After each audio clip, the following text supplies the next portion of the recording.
Namaste. ICAI. It stands for the Institute of Chartered Accountants of India. Paper 3. Business Mathematics, Logical Reasoning and Statistics. One paper, 2 hours, 100 marks. Chapter 1. Ratio and Proportion. Indices, Logarithms.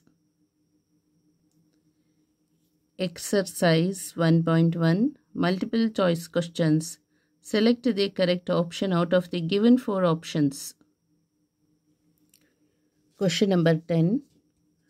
Find in what ratio will the total wages of the workers of a factory be increased or decreased if there be a reduction in the number of workers in the ratio 15:11 and an increment in their wages in the ratio 22:25.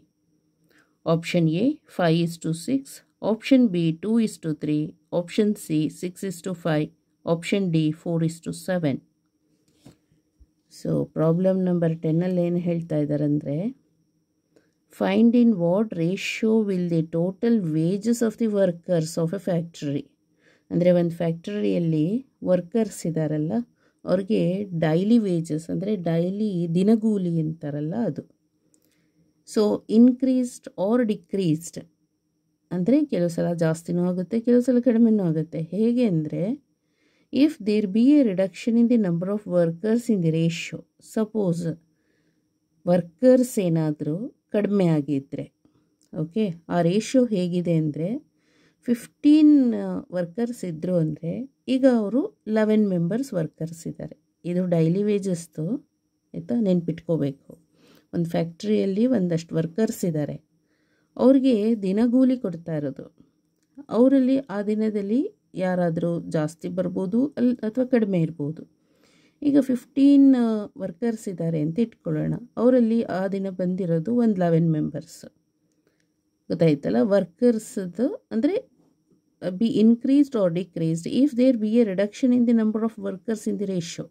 Number of workers ಇದ್ದಾರಲ್ಲ ಅವ್ರದ್ದು ratio increased R decreased. ಗೊತ್ತಾಯ್ತಲ್ಲ, 15 ಅನ್ನೋದು 11ಗಿಂತ ಜಾಸ್ತಿ ಇದೆ, ಹಾಗಾಗಿ ಇದನ್ನು increased ಅಂತ ತಗೊಳ್ಳೋಣ. 11 ಈಸ್ ಲೆಸ್ಸರ್ ದ್ಯಾನ್ ದಿ 15.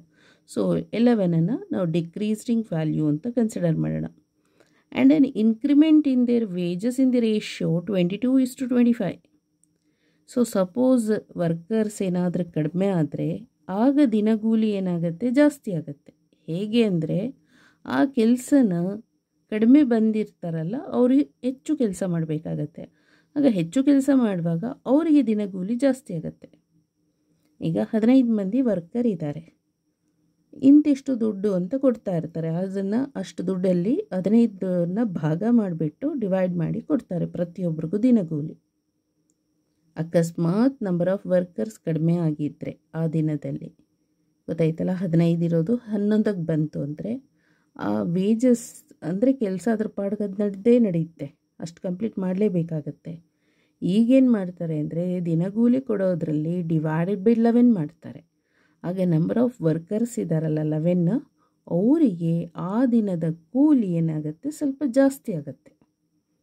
ಗೊತ್ತಾಯ್ತಲ್ಲ. ಸೊ ಅಲ್ಲಿಗೆ 15 ಮೆಂಬರ್ಸ್ ಇತ್ತು ಅಂದರೆ 22 ವೇಜಸ್ ದಿನಗೂಲಿ, 11 ಮೆಂಬರ್ಸ್ ಇದ್ದರೆ 25. ಆಗೇನಾಯ್ತು ಇಲ್ಲಿ, 22ಇಂದ 25ಗೆ ಹೋಯಿತು ಅಂದರೆ ಇನ್ಕ್ರೀಸ್ಡ್ ಆಯಿತು. ನಂಬರ್ ಆಫ್ ವರ್ಕರ್ಸ್ ಡಿಕ್ರೀಸ್ಡ್ ಆದರೆ ಟೋಟಲ್ ಅದು ವೇಜಸ್ ಏನು, ವೇಜಸ್ ಇನ್ಕ್ರೀಸ್ಡ್ ಆಗುತ್ತೆ, ದಿನಗೂಲಿ ಜಾಸ್ತಿ ಆಗುತ್ತೆ. So option A 5:6, option B 2:3, option C 6:5, option D 4:7. So ಅರ್ಥ ಆಯಿತು ಅಂದ್ಕೊಂಡಿದ್ದೀನಿ. ಹೇಗೆ ಅಂದರೆ, ಇಲ್ಲಿ ನಂಬರ್ ಆಫ್ ವರ್ಕರ್ಸ್ 15 ಇದ್ದಾರೆ ಅಲ್ವಾ. ಸೊ 15ಅಲ್ಲಿ ಅಕಸ್ಮಾತ್ 11 ಮೆಂಬರ್ಸ್ ಆದರು, ಡಿಕ್ರೀಸ್ಡ್ ಆಗೋಯ್ತಿದ್ದು, ಡಿಕ್ರೀಸ್ಡ್ ಆಗಿದೆ. ಈಗ ಒಂದು ಅಮೌಂಟು 1000 ರೂಪೀಸ್ ಅಂತ ಇಟ್ಕೊಳ್ಳೋಣ. 1000 ರೂಪೀಸ್ನಲ್ಲಿ ಡಿವೈಡೆಡ್ ಬೈ 15 ಮಾಡಿದರೆ ಎಷ್ಟು? ಸೊ 66.667 ಅಂತ ಏನೋ ಬರುತ್ತೆ. ಈಗ 1000 ರೂಪೀಸಲ್ಲಿ ಡಿವೈಡೆಡ್ ಬೈ 11 ಮಾಡಿದರೆ, ಅಂದರೆ ನಂಬರ್ ಆಫ್ ವರ್ಕರ್ಸ್ ಕಡಿಮೆ ಆಗಿದ್ದಾರೆ, ಹಾಗಾದರೆ ಪ್ರತಿಯೊಬ್ಬರಿಗೂ ಎಷ್ಟು ಅಮೌಂಟ್ ಸಿಗ್ತದೆ ಅಂತ ಹೇಳಿದ್ರೆ 1000 ಡಿವೈಡೆಡ್ ಬೈ 11 ಮಾಡಿದರೆ 90.9090 ಎಕ್ಸೆಟ್ರಾ ಹೀಗೆ ಬರುತ್ತೆ. ಓಕೆ, ಸೊ ಅಲ್ಲಿಗೆ ನೋಡಿ, ಇಲ್ಲಿ 15 ಮಂದಿ ಇದ್ದರೆ ಪ್ರತಿಯೊಬ್ಬರಿಗೂ ಈಚ್ ಪರ್ಸನ್ಗೆ 66.67 approximately equal to 66 rupees 67 paise ಸಿಗುತ್ತೆ. ಅದೇ ನಂಬರ್ ಆಫ್ ವರ್ಕರ್ಸ್ ಈಗ ಡಿಕ್ರೀಸ್ ಆಗಿದ್ದಾರೆ, 15 ಇರೋದು 11 ಆಗಿದ್ದಾರೆ. ಆ ಕೆಲಸ ಅಷ್ಟು ಕಂಪ್ಲೀಟ್ ಆಗಲೇಬೇಕಾಗತ್ತೆ, ಗೊತ್ತಾಯ್ತಲ್ಲ. ಆಗ ಈ 11 ಮೆಂಬರ್ಸ್ ಏನು ಮಾಡಬೇಕಾಗತ್ತೆ, ಇನ್ನು 4 ಮಂದಿ ಕೆಲಸ ಮಾಡೋ ಅಂಥದ್ದನ್ನು ಇವರು ಮಾಡಿ ಮುಗಿಸಿರಬೇಕು. ಆಗ ಅವ್ರದ್ದು ಡೈಲಿ ವೇಜಸ್ ಪ್ರತಿಯೊಬ್ಬರದ್ದು ಏನಾಗುತ್ತೆ 90 ರೂಪೀಸ್ 91 ಪೈಸೆ ಆಗುತ್ತೆ. ಅರ್ಥ ಆಯ್ತಲ್ಲ. ಹೀಗೆ ಅಲ್ಲಿಗೇನಾಯಿತು, ನಂಬರ್ ಆಫ್ ವರ್ಕರ್ಸ್ ಡಿಕ್ರೀಸ್ ಆಯಿತು ಅಂತ ಹೇಳಿದ್ರೆ, ಸೊ ಡೈಲಿ ವೇಜಸ್ ಏನಾಗಿದೆ ಇನ್ಕ್ರೀಸ್ಡ್ ಆಗಿದೆ, ಗೊತ್ತಾಯ್ತಲ್ಲ. ಡೈಲಿ ವೇಜಸ್ 66ಇಂದ 90ಗೆ ಬಂದಿದೆ, ಗೊತ್ತಾಯ್ತಲ್ಲ. So number of workers decrease ಆಯಿತು ಅಂತ ಹೇಳಿದ್ರೆ ಡೈಲಿ ವೇಜಸ್ ಇದೆಯಲ್ಲ, ಡೈಲಿ ವೇಜಸ್ ಅದು ಇನ್ಕ್ರೀಸ್ಡ್ ಆಗುತ್ತೆ. ಓಕೆ, ಸೊ ಹಾಗಾದರೆ ಇಲ್ಲಿ ನಾವು ಫೈಂಡ್ ಔಟ್ ಮಾಡಬೇಕಾಗಿರೋದೇನು, ಟೋಟಲ್ ವೇಜಸ್ ಡಿಕ್ರೀಸಸ್, ಅದನ್ನು ಫೈಂಡ್ ಔಟ್ ಮಾಡಬೇಕಾಗತ್ತೆ. ಸೊ ಇಲ್ಲಿ find in what ratio will the total wages of the workers of A factory ಅಂತ ಕೇಳಿದ್ದಾರೆ, ಅದನ್ನು ಫೈಂಡ್ ಔಟ್ ಮಾಡಬೇಕು, ಗೊತ್ತಾಯ್ತಲ್ಲ. Let X be the original number of workers. So ಎಕ್ಸ್ನ ನಾವು original number of workers, actually workers ಎಷ್ಟು ಅನ್ನೋದನ್ನು find out ಮಾಡ್ಕೊಳ್ಳೋದಕ್ಕೆ ಎಕ್ಸ್. ರುಪೀಸ್ ವೈ ಇದೆಯಲ್ಲ, be the wages per workers average ಆಗಿ, ಗೊತ್ತಾಯ್ತಲ್ಲ.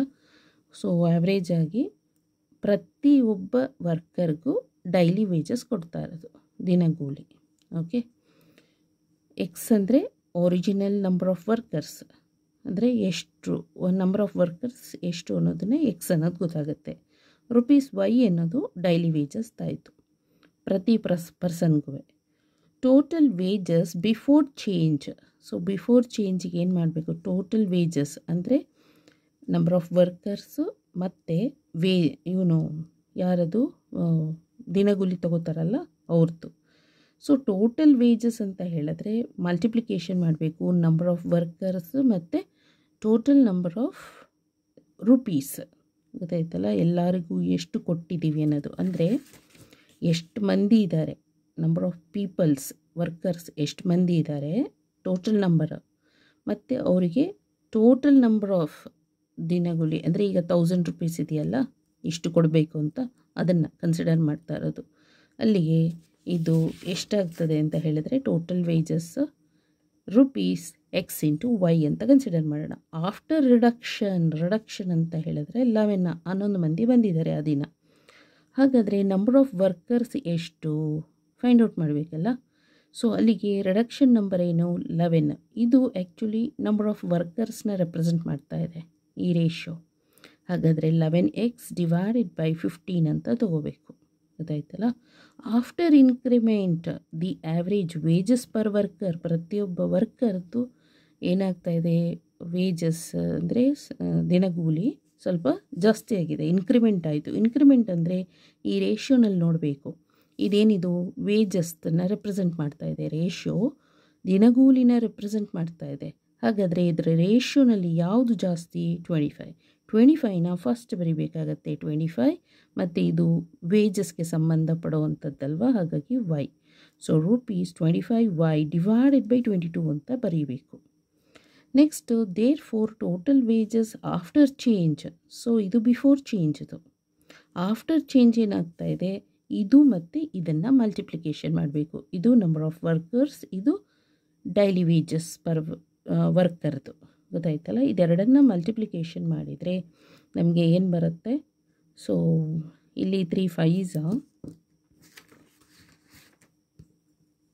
ಇದು 11 1s, ಇದು 11 2s 22, ಇದು 5 15 ಅಲ್ವಾ. ಓಕೆ, 3 5s, ಇದು 5 5s. ಓಕೆ, ಸೊ 1 ಇಂಟು 5 ಅಂದರೆ 5, ಮತ್ತು ಇಲ್ಲಿ ಎಕ್ಸ್ ಇದೆ, ಇಲ್ಲಿ ವೈ ಇದೆ, ನಂಬರ್ ಆಫ್ ವರ್ಕರ್ಸ್ ಟೋಟಲ್ ವೇಜಸ್ದು. ಸೊ ಅದನ್ನು ಬರೀರಿ. 3 2s 6, ಇದು total wages after change. Before change ಇದು, ಆಫ್ಟರ್ ಚೇಂಜ್ ಇದು. Next, total wages of workers get decreased from rupees XY to rupees 5XY/6. ಅಂದರೆ ಇದು ಆಫ್ಟರ್ ರಿಡಕ್ಷನ್ನು, ಇದು ಅಂದರೆ ಲೈಕ್ ಬಿಫೋರ್ ಚೇಂಜ್. ಇದು ಟೋಟಲ್ ವೇಜಸ್ ಬಿಫೋರ್ ಚೇಂಜ್, ಇದು ಟೋಟಲ್ ವೇಜಸ್ ಆಫ್ಟರ್ ಚೇಂಜ್. ಇವಾಗ ಇದೆರಡ್ರದ್ದು ಇವಾಗ ನಾವೇನು ಮಾಡಬೇಕಾಗತ್ತೆ, total wages of workers get decreased from XY to rupees 5XY/6 ಅಲ್ವಾ. ಇಲ್ಲಿಂದ ಏನಾಗಿದೆ, ನಮಗೆ ಇಲ್ಲಿಗೆ ಬಂದಿದ್ದೀವಿ ಅಂದರೆ ರಿಡಕ್ಷನ್ ಆಗಿದೆ, ಡಿಕ್ರೀಸ್ ಆಯಿತು. XY ಇದೆ ಅಲ್ವಾ, ಒಂದು ಟೋಟಲಿ ಇದು XY ಅಂತ ಇರುತ್ತೆ. ಈಗ ಅದು 5XY/6 ಅಂತ ಆಗಿದೆ. ಎಕ್ಸಾಂಪಲ್, ಇವಾಗ XYನ ಒಂದು 100 ಅಂತ ಇಟ್ಕೊಳ್ಳೋಣ. ಇಲ್ಲಿ 5 × 100 ಅಂತ ಹೇಳಿದ್ರೆ ಎಷ್ಟು, 500. 500/6 ಅಂದರೆ ಎಷ್ಟು, 83.34 ಬರುತ್ತೆ. 83.34 ನೋಡಿ, ಸುಮ್ಮನೆ ಒಂದು ಅಂದಾಜು ಇಟ್ಟಿರೋದು. ಲೇಟ್ XY ಅಂದರೆ 100, 5XY/6 ಏನಾಯಿತು, ರಿಡಕ್ಷನ್ ಆಯಿತು 83.34ಗೆ. ಅಂದರೆ ಇದೇನಾಗಿದೆ, ಟೋಟಲ್ ವೇಜಸ್ ಬಿಫೋರ್ ಚೇಂಜ್. ಇದು after change, total wages after change. After change ಆದಾಗ ಏನಾಯಿತು, ಇದು ಎಷ್ಟೋ ಇದು ಕಡಿಮೆ ಆಗೋಯಿತು, ಗೊತ್ತಾಯ್ತಲ್ಲ. ಅಲ್ಲಿಗೆ total wages of workers get decreased from rupees XY to rupees, ಇಲ್ಲಿ rupees ಬರಿಬೇಕಿದು,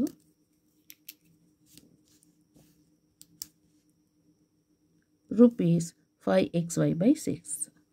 so required ratio in which the total wages decreased, ಅದಕ್ಕೆ ನಾವೇನು ಮಾಡಬೇಕು, ರೇಷಿಯೋ ಫಾರ್ಮಲ್ಲಿ ಬರಿಬೇಕಲ್ಲ. XY is to 5XY/6. ಇದನ್ನು ಹೇಗೆ ಬರೆಯೋದು ಅಂತ ಹೇಳಿದ್ರೆ, XY divided by 5XY/6 equal to, ಇಲ್ಲೇ ಬರೀತೇನೆ, ಈ ರೇಷಿಯೋ ಫಾರ್ಮ್ ಬಂದಿದೆಯಲ್ಲ, XY ಇಂದ ಚೇಂಜ್ ಆಗಿರೋದು ಟು ರುಪೀಸ್ 5XY/6 ಅಂತ ಇದೆ. ಇದನ್ನು ರೇಷಿಯೋ ಫಾರ್ಮಲ್ಲಿ ಬರಿಬೇಕು ಅಂದರೆ XY is to 5XY/6. Actually ಇದು XY ಈಸ್ ಟು ಅಂತ ಹೇಳಿದ್ರೆ divided by 5XY/6. Then XY into 6/5XY. So XY cancel ಆಗ್ತದೆ. ಅಲ್ಲಿಗೆ ಇದು ಏನಂತ ಆಗುತ್ತೆ, 1 ಅಂತ ತಗೊಳ್ಳೋದು, ಇಂಟು 6/5. ಸೊ ಇದನ್ನು ರೇಷಿಯೋ ಫಾರ್ಮಲ್ಲಿ ಬರಿಬೇಕು. 1 ಡಿವೈಡೆಡ್ ಬೈ 5/6 ಆಯಿತು. 1 ಡಿವೈಡೆಡ್ ಬೈ 5/6 ಅಂತ ಹೇಳಿದ್ರೆ 1:5/6 ಗೊತ್ತಾಯ್ತಲ್ಲ. ಸೊ ಈಗ ಮತ್ತೆ ಇವಾಗ ಹೀಗೂ ಬರಿಬೋದು, 6 1s are 6 ಡಿವೈಡೆಡ್ ಬೈ 5 ಗೊತ್ತಾಯ್ತಲ್ಲ, 6/5 ಅಂತ. 6/5ನ ನಾವು ಹೀಗೂ ಕೂಡ ತಗೋಬೋದು, 6:5 ಅಂತ. Okay, so this is the ratio form. Okay, 6:5. So option C is the correct answer, ಗೊತ್ತಾಯ್ತಲ್ಲ. For this question option C is the correct answer. So that is 6:5. Okay, thank you so much.